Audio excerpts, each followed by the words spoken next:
Soy una mujer, como nuestra amada España, madre y nación. A veces madrastra con los que buscamos la redención y conciliación del pasado.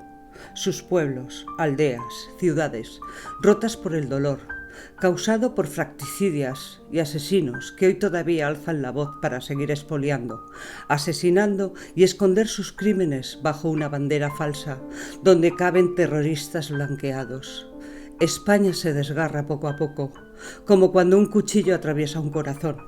Las entrañas de estos que nos gobiernan están negras, sin conciencia. El parto hacia la libertad es el dolor de los olvidados. El hombre que se olvida de la historia está condenado a repetirla.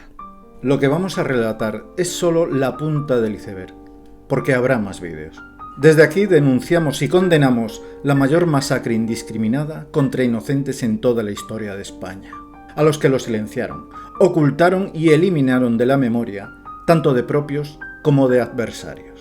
Estas son algunas de las crónicas y algunos de los artículos y testimonios de lo que allí sucedió. El acto más cruel de toda la guerra civil tuvo como brazo intelectual, como se dice en el argot etarra, a Santiago Carrillo, que después de este acontecimiento sin parangón en los registros históricos se quedaría con la divisa de El Carnicero de Paracuellos, por supuesto, y como cobarde agente del todavía más sanguinario Joseph Stalin, nunca lo reconoció, no por falta de memoria, sino por escrúpulos y vergüenza. Como quiera que el firmante del escrito muy bien pudiera tener un nombre y unos apellidos completos, los reporteros del Alcázar se pusieron de inmediato a realizar las oportunas averiguaciones. En efecto, existía un nombre, un testigo.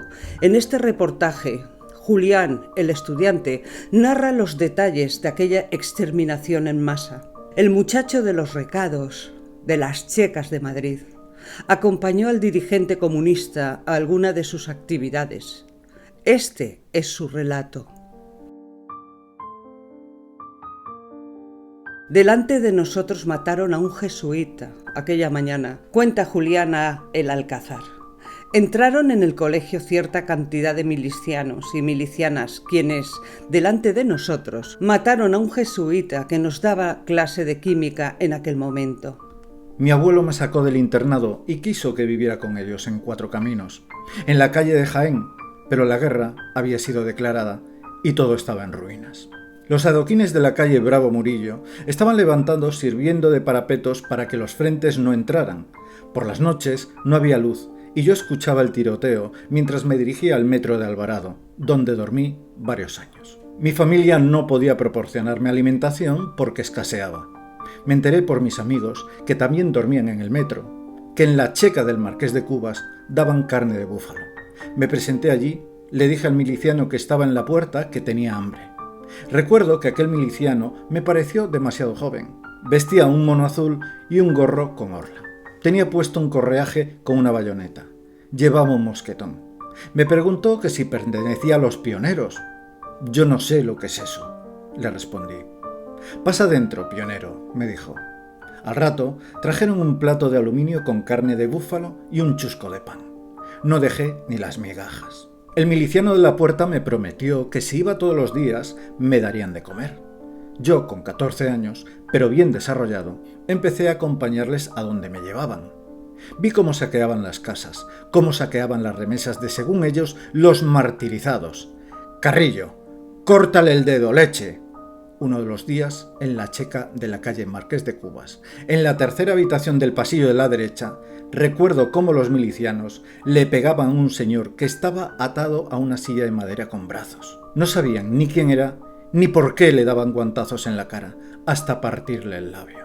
Después de aquello, al amanecer, creo que fue el 24 de agosto, me montaron en un forito, 8 cilindros, muy viejo, y fuimos a la carretera de Fuencarral.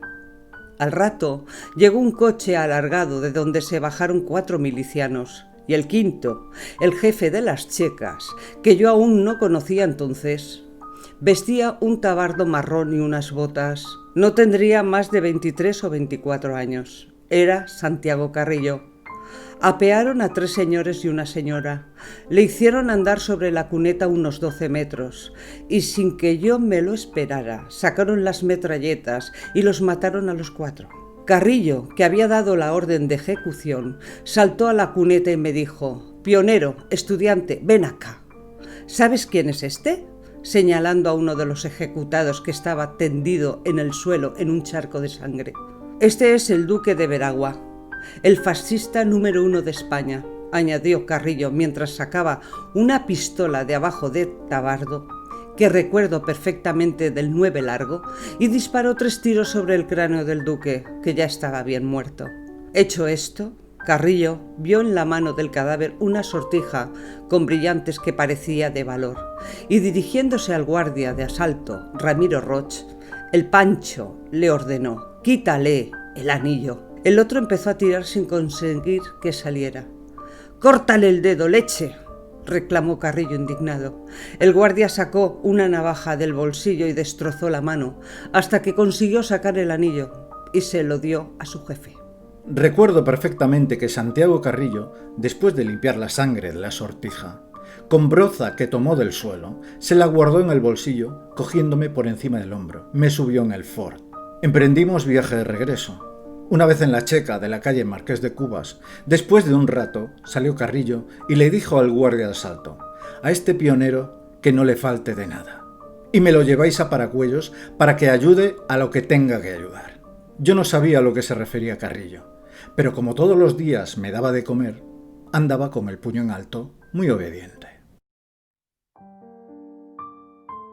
En los archivos de la causa general, instruida por el Ministerio Fiscal nada más acabar la contienda civil, consta documentalmente que los duques de la Vega y Veragua, este último descendiente del descubridor de América, de edad avanzada y que ninguna actividad política había desarrollado durante su vida, fueron detenidos por móviles exclusivos de robo por unas milicias socialistas dirigidas por un individuo de ese partido, llamado Zacarías Ramírez, convertido en capitán. Fueron inútiles todos los requerimientos de las representaciones diplomáticas para que el ministro de Asuntos Exteriores, Álvarez del Valle, garantizara la vida de los detenidos, que ningún peligro representaban para el régimen rojo. Finalmente, los 2 mencionados señores fueron asesinados después de un prolongado secuestro, no sin que antes el jefe socialista obligase al duque de Veragua a transmitirle, bajo cierta solemnidad jurídica, la propuesta de una finca que el duque poseía en la provincia de Toledo. Por aquellas fechas, Santiago Carrillo era el jefe de las checas de Bellas Artes y Fomento. Después sería ascendido por méritos a consejero de Orden Público del Gobierno Rojo, comisario equivalente a ministro de Orden Público antes de Gobernación y ahora de Interior. Sobre las actividades de las checas, datos recogidos por la causa general, señalan que dentro de la identidad criminal, entre todas las checas, se destacan las del Partido Comunista por su ferocidad y ensañamiento, ya que no conformes con asesinar a sus víctimas, se hacen antes objeto de los martirios más crueles, no habiendo una sola checa comunista en Madrid en que estos martirios no se aplicasen con carácter casi general. Por Dios, no me torturen más. Pionero, el estudiante, como le apodó Santiago Carrillo, sin darse realmente cuenta de dónde se estaba metiendo, continuó visitando las checas donde sus nuevos amigos le daban de comer todos los días, a cambio de que fuera con ellos y levantara el puño cuando se lo mandasen. 3 días después de que mataran al duque de Veragua y sus acompañantes, el 29 de agosto, Carrillo y su chofer, el comunista Juan Izascu, recogieron al estudiante de la checa de Marqués de Cubas y fueron a Fomento, junto a la estación de Atocha, en un vehículo con matrícula M984. Recuerdo que era de noche, nos dice nuestro testigo, cuando llegamos. Bajamos a un sótano donde esperaban la llegada de Carrillo los chequistas Manuel Domínguez, el valiente, y el guardia de asalto Juan Bartolomé.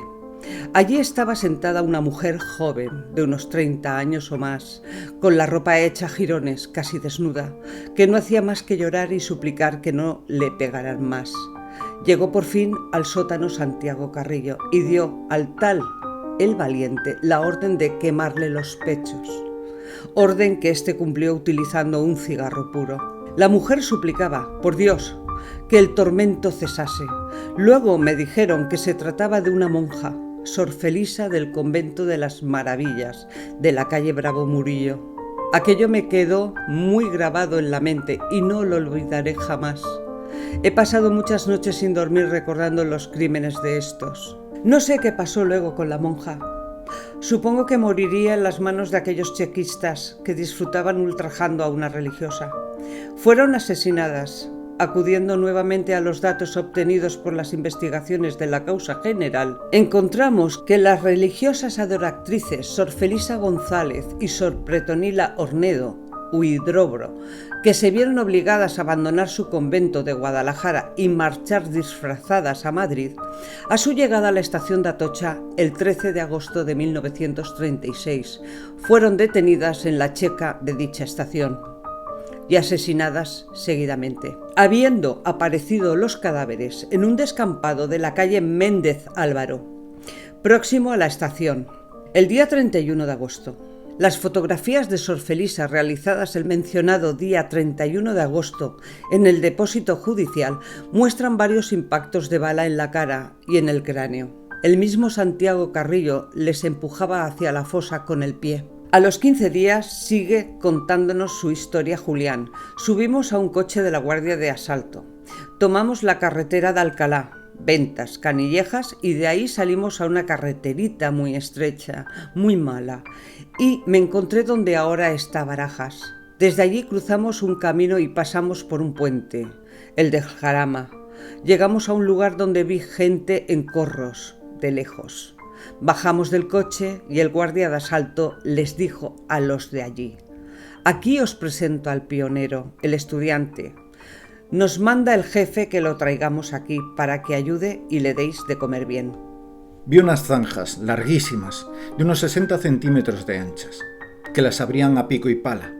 No vi cadáveres, por cierto, que me ofrecieron tabaco y se echaron a reír cuando le contesté que no fumaba. Nos pusimos a hacer la zanja, y cuando pasó un buen rato trajeron la comida: judías, garbanzos con trozos de bacalao, pimientos, etc.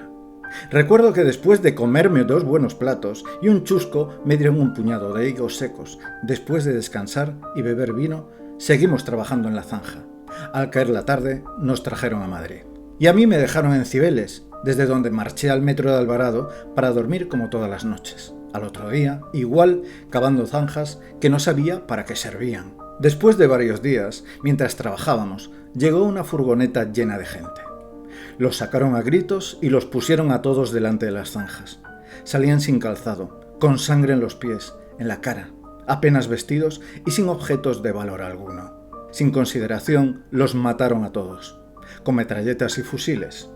Seguidamente los echaron a las zanjas y los mandaron que cubriéramos con tierra los cadáveres. Debía ser la primera semana de noviembre cuando nos llegaron 3 autocares con cientos de personas amontonadas. Yo no sabía calcular cuántos serían. Aquello fue horroroso. No paraban de matarlos y meterlos en las zanjas, mientras llegaban más autocares con hombres. Todos eran fusilados y además machacados con fusiles en la cabeza. La escabechina fue tremenda. El mismo Santiago Carrillo los empujaba hasta la fosa con el pie. Con algunos no podía y los arrastraba cogiéndolos de las piernas o de las manos. Después preguntaba: «¿Qué tal se porta este pionero?», refiriéndose a mí. Contestaron que trabajaba mucho, que estaban contentos. «Bien, cuidarme al estudiante», dijo antes de marcharse, dándome una palmada en la espalda. La matanza de noviembre, así le llamaron a la de Paracuellos, efectuada los días 6, 7, 26 y 27 de noviembre.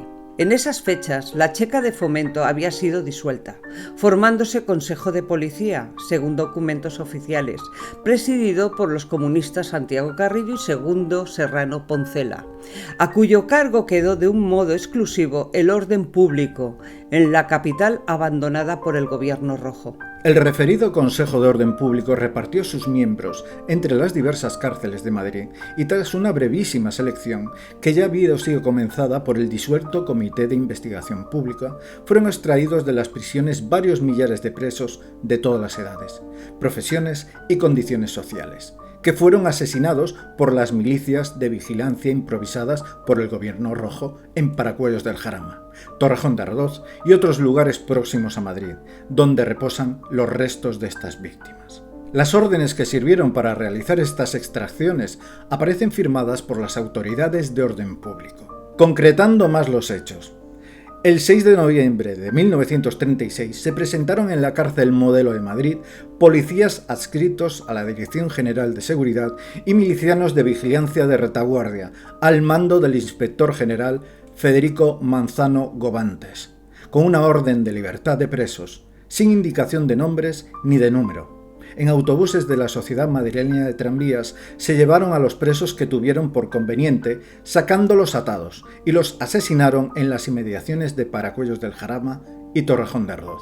Al día siguiente, 7 de noviembre, se repiten los mismos hechos, siendo asesinados una nueva tanda de reclusos. El 14 y 15 de noviembre, después de haber peinado Madrid varias veces al objeto de que no quedara vivo ningún militar, citaron a los que quedaban en libertad en la Casa de la Moneda, bajo la excusa de liquidarles los haberes atrasados. Una vez dentro, los 4.000 militares se dieron cuenta de que aquello estaba tomado, habían caído en una trampa.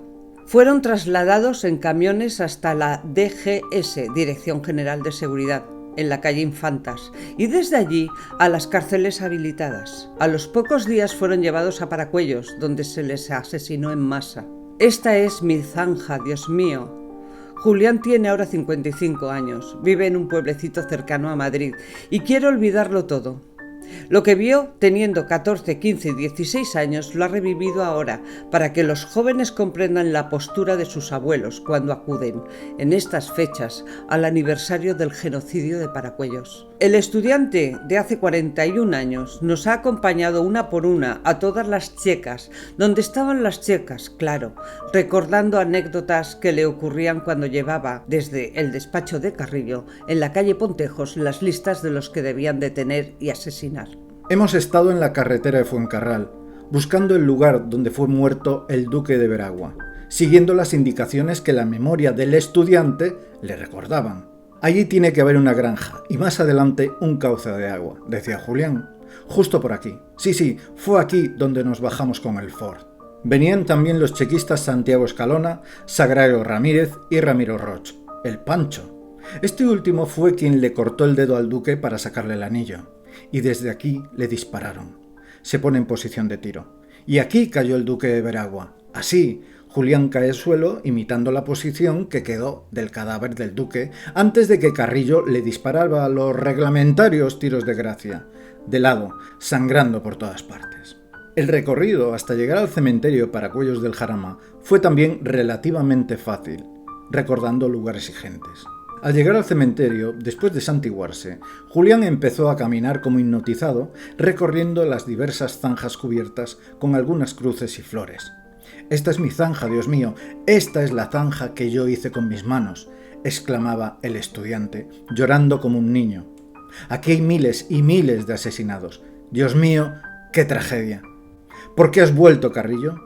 «Que no vuelvan esos tiempos, por favor», gimoteó. Finalmente, aferrado a una de las cruces donde se leían algunos de los nombres de los que allí dormían desde el año 36.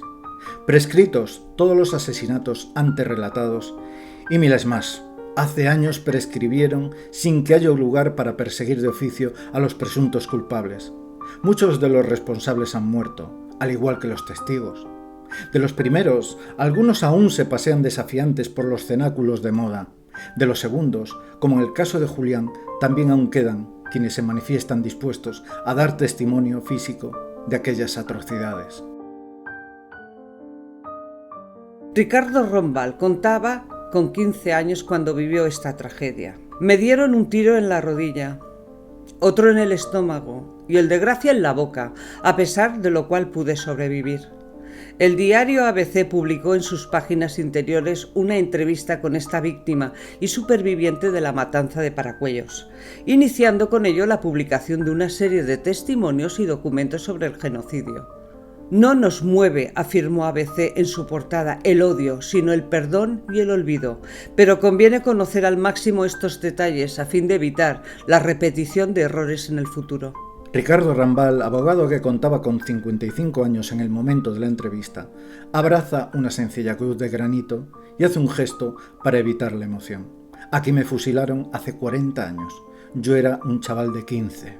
En el cementerio de Paracuellos mucho frío, quizás tanto como aquella noche el 28 de noviembre de 1936, cuando el señor Rambal, entonces Ricardito para todos, fue llevado a trompicones hacia el borde de una fosa común junto a otros muchos presos políticos de la cárcel de San Antón. Frente a ellos, un grupo de hombres con pistolas, fusiles y escopetas de caza dispuestos a matar. Unos obligados, otros voluntarios. Hacía frío, pero créame que no lo notábamos. Llevábamos la ropa interior y el mono de prisión, nada más, pero no sentíamos el frío. El miedo era la sensación más fuerte. No había lugar para sentir nada más. Y no habían recorrido ni 50 metros desde que fueron bajados de los camiones cuando algunos de nuestros compañeros llevaban las manos atadas. Una descarga, luego una detonación, otra descarga y así sucesivamente. Yo, además, tenía una herida en la pierna. Me la había hecho un miliciano en la prisión cuando intentaba robar una hogaza de pan. Me clavó el machete, pero no me quitó la hogaza. Tiempo para una oración, un recuerdo, y cuerpos que caen retorcidos, gritos y gemidos. Con nosotros estaba Muñoz Seca, el dramaturgo. Lo mataron esa noche. Más detonaciones, más disparos, más gritos. El paisaje negro de la noche pareció darle una vuelta y silencio de muerte. Desde el cercano pueblo de Paracuellos se escuchaban estas detonaciones casi todas las noches. Y después, los vecinos también notaban el silencio de la muerte. Un testigo presencial hubiese quedado paralizado al ver que uno de los cuerpos, aparentemente sin vida, de los asesinados en esa tanda comenzaba a moverse. No sabía dónde estaba ni qué me había pasado. Serían las 12 de la noche cuando abrí de nuevo los ojos. Me dolía una pierna, el estómago y la boca. Sangraba muchísimo. Sin moverme del lugar en el que había caído, palpé el terreno con ambas manos. El frío de los muertos me hizo reaccionar. ¡Qué escena! Cuerpos y más cuerpos sin vida, amontonados, ensangrentados, algunos de ellos terriblemente desfigurados. Me puse de pie, dudé décimas de segundo y salí corriendo despavorido. Creo que no grité porque tenía un intenso dolor en la boca. Luego me daría cuenta, horas más tarde, de que tenía la bala incrustada en el paladar. Era el tiro de gracia que me había entrado por la barbilla, pero afortunadamente el proyectil se quedó en la boca. De madrugada, como todos los días que seguían a una ejecución, negarían los enterradores, despojarían a los cadáveres de lo poco de valor que conservasen y les echarían tierra encima. Naturalmente que nadie notó la falta de uno de ellos. Oficialmente, Ricardo Rambal Madueño, de 15 años, falangista, había sido fusilado en Paracuellos del Jarama la noche del 28 de noviembre de 1936. Fui detenido el 4 de junio de 1936 por ser militante de Falange. Sin más acusación, sin juicio previo, sin más diligencias pasé a la cárcel Modelo, a disposición del ministro de la Gobernación. Allí me encontré con grandes amigos, entre ellos con el propio José Antonio. Los primeros momentos en la cárcel no fueron los peores. Todavía estábamos vigilados por oficiales de prisiones y la vida era, dentro de lo que puede ser una prisión, bastante normal. Pero estalló el alzamiento y las cosas comenzaron a endurecerse. De presos políticos habíamos pasado a ser prisioneros de guerra. El 22 de agosto desaparecieron los oficiales de prisiones y la cárcel fue tomada por los milicianos. Pertenecían al grupo de ferrocarriles y estaban al mando de uno al que le llamaban Papá Pistolas. Ese día, muy temprano, nos hicieron salir al patio a esperar órdenes. Cuanto más confiados estábamos, unas ametralladoras instaladas en una casa del paseo de Moret comenzaron a dispararnos. Cayeron muchos, pues nos cogieron por sorpresa. Yo corrí a refugiarme a un muro con otro grupo de presos. En ese instante abrieron las celdas de los comunes para dejarles en libertad, y las ametralladoras dejaron de disparar. Corrimos a refugiarnos en nuestra galería. Algunos de los comunes, antes de marcharse, prendieron fuego a la prisión. La panadería, que estaba debajo de la entrada a nuestra galería, fue la dependencia más afectada, hasta el punto de hundirse el techo y dejarnos completamente aislados del exterior. Eso nos salvó. Una vez desescombrada la puerta de la galería, entraron los milicianos. «Os habéis salvado por los pelos», nos dijeron, «pero os vamos a juzgar a todos». Al día siguiente entraron unos milicianos a la galería y señalaron a unos cuantos. «Venid, que os vamos a juzgar». No fue por sus nombres, fueron elegidos caprichosamente. El primero en salir fue un comisario de policía, Martín Bardenas. Poco después escuchamos una descarga y nunca más volvimos a verle. El segundo fue Enrique Matorras, que también había adjurado del comunismo con su libro El comunismo de España. En aquellos días cayeron Melquiades Álvarez y otros más. Uno de los momentos más emocionantes de aquellos días fue cuando un sacerdote, tío del general Fanjul, al ver cómo se desarrollaban los acontecimientos, nos reunió a todos y nos dio la absolución en bloque. Nunca se me olvidará aquello. Cesaron los juicios. 2 días después fuimos sacados de nuevo al patio. Nuestras miradas se agudizaban para intentar descubrir los cañones de las ametralladoras. El recuerdo del día 22 lo teníamos muy vivo. En esta ocasión no intentaron matarnos, nos dieron ropa, antes nos la habían quitado, y nos dejaron pasear, pero no nos daban de comer ni de beber, y los milicianos, para divertirse, nos tiraban trozos de pan desde las garitas. Ya se puede imaginar los saltos que dábamos para cogerlos. Pronto se presentaría otra novedad, las sacas de presos. Durante el mes de septiembre y de octubre las hicieron sin listas, a dedo. Ellos debieron ser los ejecutados en la casa de campo y en otros lugares cercanos a Madrid. Y hasta aquí su testimonio. Entre el 7 de noviembre y el 3 de diciembre de 1936, en torno a 5.000 españoles fueron asesinados en el horror de Paracuellos del Jarama, víctimas del terror rojo en Madrid. De esos 5.000 se tienen registros de que al menos 276 fueron menores de edad. Esa cifra aumenta si se tiene en cuenta los ejecutados en Caravaca y Torrejón de Ardoz. El más joven de las víctimas de la represión tenía tan solo 13 años. Se llamaba Samuel Ruiz Navarro y se desconocen los crímenes de los que había sido acusado a esa edad. Aunque bien mirado, ninguno de los asesinados por los milicianos en Paracuellos había cometido delito o crimen alguno, salvo el de pensar de manera diferente a quienes apretaban el gatillo, amparados por las pañoletas rojas del PCE. Otras 2 de estas víctimas, calificadas por quienes justificaron entonces el asesinato de los quintacolumnistas, enemigos de la Revolución Comunista, como enemigos del pueblo, tenían apenas 15 años. Sus nombres eran Manuel Pedraza García y Francisco Rodríguez Álvarez, con la misma posibilidad de haberse posicionado ideológicamente que el niño de 13 años. Además de ellos, decenas de chicos de 16, 17, 18, así hasta los 21 años. De esta lista, que fue publicada como esquela en el año 2006, están sacados los asesinados a la edad de 22 años, a pesar de que en la Segunda República la mayoría de edad se había situado en los 23, frente a los 25 que se establecía hasta entonces. La mayor fosa común de la guerra civil está en Paracuellos del Jarama. Habría que explicar a los defensores de la memoria histórica que los que la llenaron de cadáveres inocentes fueron los comunistas, socialistas, anarquistas y demás republicanos. También habría que explicarles que los familiares de estas víctimas no conocen el lugar exacto en el que están los cuerpos de sus allegados, a pesar de los 40 años de franquismo. También había que explicarles que el asesinato masivo organizado por los dirigentes del bando republicano se trasladaba a los condenados en autobuses de 2 pisos para agilizar el exterminio y que eran sacados de las cárceles con la excusa de un traslado a Valencia. Además, deberían saber que morían ametrallados, atados de 2 en 2.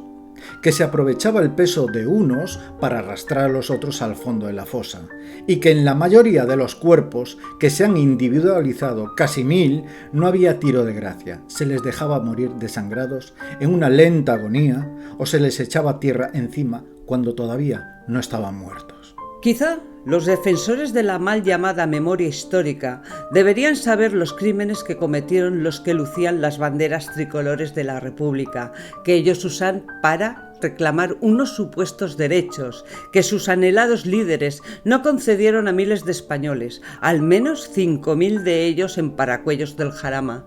Todo asesinato, cometa quien lo cometa, me parece algo horrendo, y el de cualquier niño lo es aún más.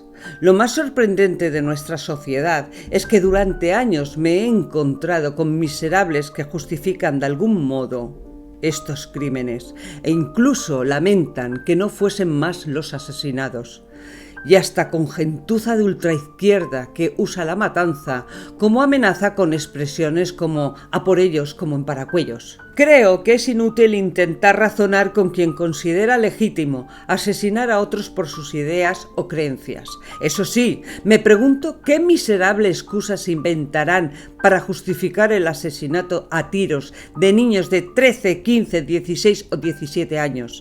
Y, sobre todo, ¿qué excusas se inventarán las autoridades para seguir sin perseguir esas manifestaciones de apología del asesinato? Por cierto, esa crueldad en la persecución, espionaje, detención, trato, tortura y ejecución no es innato, es aprendido. Los milicianos tuvieron que ser adiestrados en todas esas técnicas. ¿Y quién es mejor que los mayores carniceros de la historia, que todavía y a día de hoy tienen el récord de víctimas y de las mayores atrocidades que la humanidad haya conocido y conoce? Los de la hoz y el martillo, los que prometen el paraíso en la tierra, pero acaban convirtiendo su sueño en el más atroz de los infiernos y en la peor de las pesadillas. Pero aún así, tenemos que aguantar tuits analfabetos y desmemoriados como estos.